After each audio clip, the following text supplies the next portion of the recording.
ತುಮಕೂರಿನವರೆಗೂ metro ವಿಸ್ತರಿಸಲು ವಿಸ್ತೃತ ಯೋಜನಾ ವರದಿ ಡಿಪಿಆರ್ ಸಿದ್ಧಪಡಿಸಲು ಬಿಎಂಆರ್ಸಿಎಲ್ ಈಗಾಗಲೇ ಟೆಂಡರ್ ಕರೆದಿದೆ ಎಂದು ಗೃಹ ಸಚಿವ ಡಾಕ್ಟರ್ ಜಿ ಪರಮೇಶ್ವರ್ ತುಮಕೂರಿನಲ್ಲಿ ತಿಳಿಸಿದರು. ನಗರದಲ್ಲಿಂದು ಮಾಧ್ಯಮದವರೊಂದಿಗೆ ಮಾತನಾಡಿದ ಅವರು, ಈ ಕುರಿತಾಗಿ ರಾಜ್ಯ ಸರ್ಕಾರ ಸಾಧಕ ಬಾಧಕಗಳ ಚರ್ಚೆ ಮಾಡಿದೆ. ನಂತರ ಡಿಪಿಆರ್ ಮಾಡಲು ತೀರ್ಮಾನಿಸಲಾಗಿದೆ. 4-5 ತಿಂಗಳಲ್ಲಿ ಡಿಆರ್ಪಿ ಪೂರ್ಣಗೊಳಿಸಬೇಕೆಂದು ಸೂಚನೆ ನೀಡಿದ್ದೇವೆ ಎಂದು ಅವರು ಹೇಳಿದರು. ತುಮಕೂರು ಮೆಟ್ರೋಗೆ ಡಿಪಿಆರ್ ಈಗಾಗಲೇ ಟೆಂಡರ್ ಕರೆದಿದ್ದಾರೆ. ಡಿಪಿಆರ್ಗೆ ಟೆಂಡರ್ ಕರೆದಿದ್ದಾರೆ. ನಾವು ಹಿಂದೆ ಫೀಸಿಬಿಲಿಟಿ ಸ್ಟಡಿ ಮಾಡೋದಕ್ಕೆ ಒಂದು 3.5 ಕೋಟಿ ಹಣ ಖರ್ಚು ಮಾಡಿ ಮೊದಲನೇದಾಗಿ ಫೀಸಿಬಿಲಿಟಿ ಸ್ಟಡಿ ಮಾಡಿದ್ರು.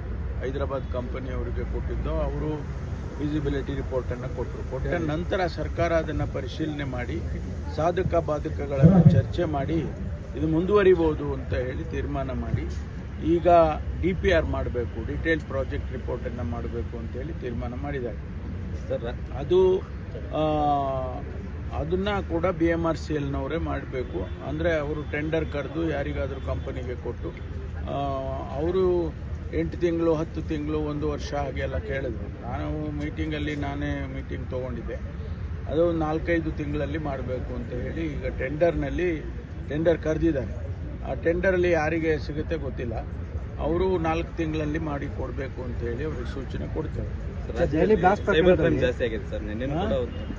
ತುಮಕೂರು ಮೆಟ್ರೋಗೆ ಡಿಪಿಆರ್ ಈಗಾಗಲೇ ಟೆಂಡರ್ ಕರೆದಿದ್ದಾರೆ. ಡಿಪಿಆರ್ಗೆ ಟೆಂಡರ್ ಕರೆದಿದ್ದಾರೆ. ನಾವು ಹಿಂದೆ ಫೀಸಿಬಿಲಿಟಿ ಸ್ಟಡಿ ಮಾಡೋದಕ್ಕೆ ಒಂದು 3.5 ಕೋಟಿ ಹಣ ಖರ್ಚು ಮಾಡಿ ಮೊದಲನೇದಾಗಿ ಫೀಸಿಬಿಲಿಟಿ ಸ್ಟಡಿ ಮಾಡಿದ್ರು. ಹೈದರಾಬಾದ್ ಕಂಪನಿಯವರಿಗೆ ಕೊಟ್ಟಿದ್ದು. ಅವರು ಫೀಸಿಬಿಲಿಟಿ ರಿಪೋರ್ಟನ್ನು ಕೊಟ್ಟ ನಂತರ ಸರ್ಕಾರ ಅದನ್ನು ಪರಿಶೀಲನೆ ಮಾಡಿ ಸಾಧಕ ಬಾಧಕಗಳನ್ನು ಚರ್ಚೆ ಮಾಡಿ ಇದು ಮುಂದುವರಿಬೋದು ಅಂತ ಹೇಳಿ ತೀರ್ಮಾನ ಮಾಡಿ ಈಗ ಡಿಪಿಆರ್ ಮಾಡಬೇಕು, ಡಿಟೇಲ್ ಪ್ರಾಜೆಕ್ಟ್ ರಿಪೋರ್ಟನ್ನು ಮಾಡಬೇಕು ಅಂತ ಹೇಳಿ ತೀರ್ಮಾನ ಮಾಡಿದ್ದಾರೆ ಸರ್.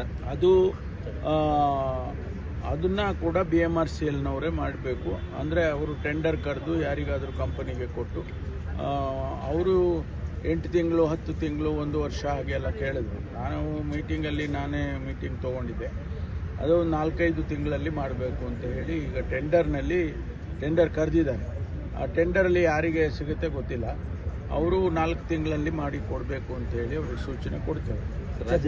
ಸೈಬರ್ ಕ್ರೈಮ್ ಜಾಸ್ತಿ ಆಗಿದೆ ಸರ್. ನಿನ್ನೆ ಕೂಡ ಸೈಬರ್